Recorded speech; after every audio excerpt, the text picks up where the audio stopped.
Hello, welcome to Lazada Insider, featuring knowledge that makes a difference. We share trusted insights, forward-looking perspectives, and exclusive expert interviews to keep you ahead of the curve.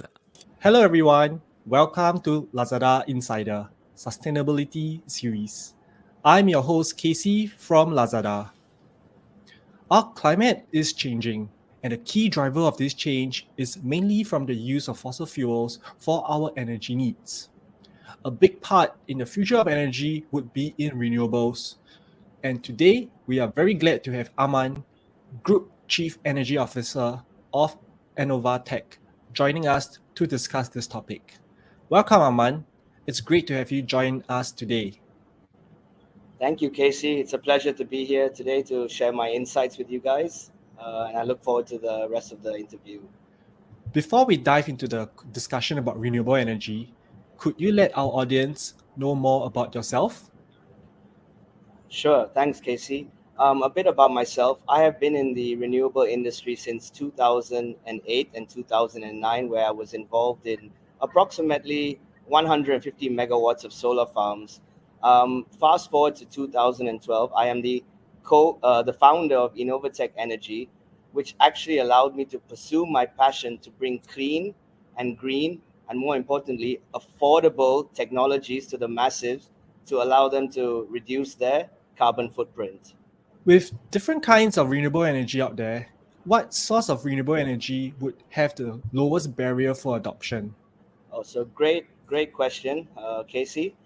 Today, I think in Southeast Asia, we see three major sources of renewable energy. One being solar, secondly being wind energy, and thirdly being hydro.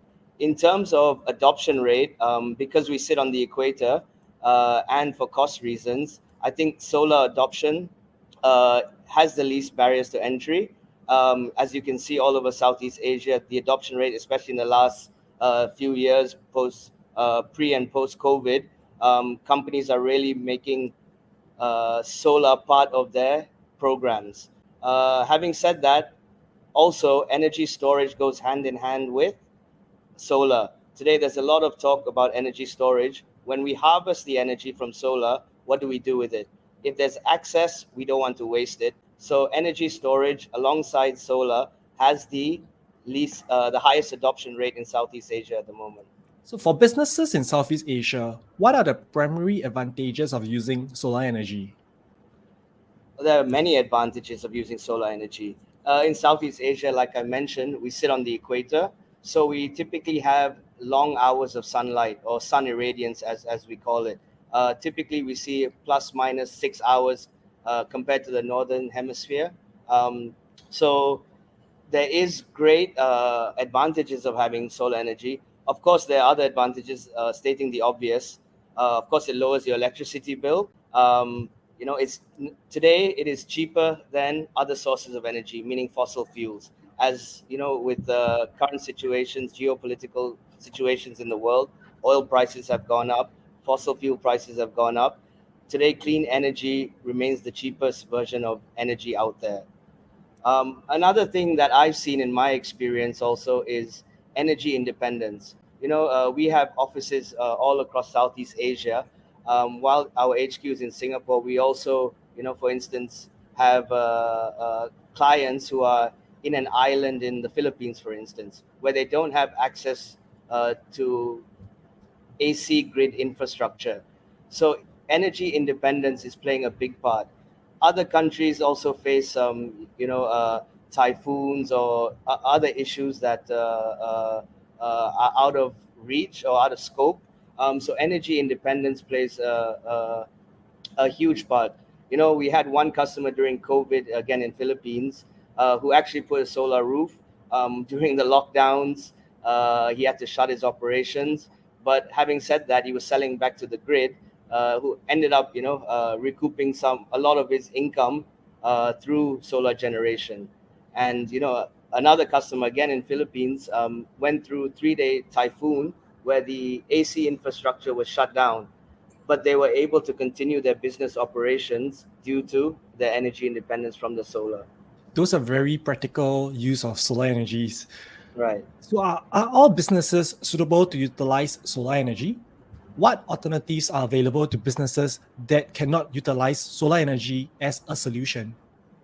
Great question again, Casey. So, in short, all businesses can use solar energy in terms of their operations. However, there might be other challenges posted. For instance, you might not have a roof space or access to a roof space, or you might be in an old structure where you cannot, where the structure cannot take the weight of solar panels. There's a lot of other operational issues to do with solar panels, but in short, everyone should look at clean energy because everybody uses energy. In terms of other energy sources, I think clients or SMEs must look internally at where their energy usage is and start change from there. If you can lower your energy output internally without you having using clean energy, that is already one step forward. What are the most common barriers that SME face when trying to implement solar panel solutions? Have you observed any differences among Southeast Asia countries? That's also a great question. As we have offices all over Southeast Asia, we see many differences in different countries. For example, one of the challenges in Singapore is everything is vertically built. We have no access to a lot of land space, and any empty land is also very expensive. So typically, a challenge we see in Singapore compared to Indonesia, Malaysia, Thailand, Philippines is the lack of land space, where our roofs are very limited, which poses a challenge of how much energy we can produce or harvest from solar energy. Other countries might have a cheaper or subsidized electrical tariff. For instance, Indonesia, the price of energy is still very cheap. Um, so, in terms of implementing solar, from an ROI point of view, it might take much longer than a place like Philippines or Singapore, where the electric tariff is much higher. And uh, unfortunately, we are seeing a slower adoption in some of these countries, um, not from a cost point of view, but from a carbon footprint point of view. I think end of the day, the point of putting solar, while SMEs look at cost, is also to make change and reduce carbon emissions. It's a very, very, very important factor, especially where we sit today for future generations. So, what would be your advice to this SME to address these issues that you mentioned? Look, in my personal opinion and experience, if you cannot put solar, I think the change has to start within the company and within the company culture. For instance, there's many ways to reduce your carbon footprint, be it water usage, be it vehicle usage, be it use of single-use plastics within the company, or from an energy point of view. We have to look internally at our highest CO2 emissions and start making small steps to change there. For instance, a logistic company might not look at solar for their operations. They might look at changing to electric vehicles. And I think more importantly is also to make a culture of change, to make what we call ESG. It's a very broad word, but to make I rather put it as a step-by-step green changes as the core of the company's culture. Mm, I think that's a very good point that all companies should consider. So, Right. could you tell us a bit more about some of Innovatek most recent solar technology developments? Right. Thank you. Yeah. So Enovatek Energy, we do things a bit differently compared to your normal solar players. So Enovatek Energy vision is to bring clean and affordable energy to the masses. So as you know, air condition is one of the highest grossing CO2 emissions appliances out there. So our technology is actually solar air conditioning, where in the day, in short, in the day, we drive our aircon's energy through solar, and at night it intelligently switches back to the grid. Um, of course, there are a lot of questions like what happens on a rainy day, but the long story short is we are always using clean energy first as the first option to drive our air conditioning, and our customers are seeing huge paybacks in terms of cost and in terms of CO2 emissions. On average, there's about a 65% savings compared to other air conditioning. So we're seeing a huge drive to look at the appliance side in terms of SMEs to lower their cost and also to lower their carbon emissions. In terms of innovation, we've been really busy the last few years, and our roadmap for the 2023 in terms of innovation is out there. We are now focusing on the appliance side through solar, meaning to say that in terms of our aircon, we are now coming up with a VRV unit to better SMEs. We have realized that a lot of SMEs in Southeast Asia use VRV units for practicality reasons. So we hope to launch in Q2. Other innovations include solar air conditionings for buses.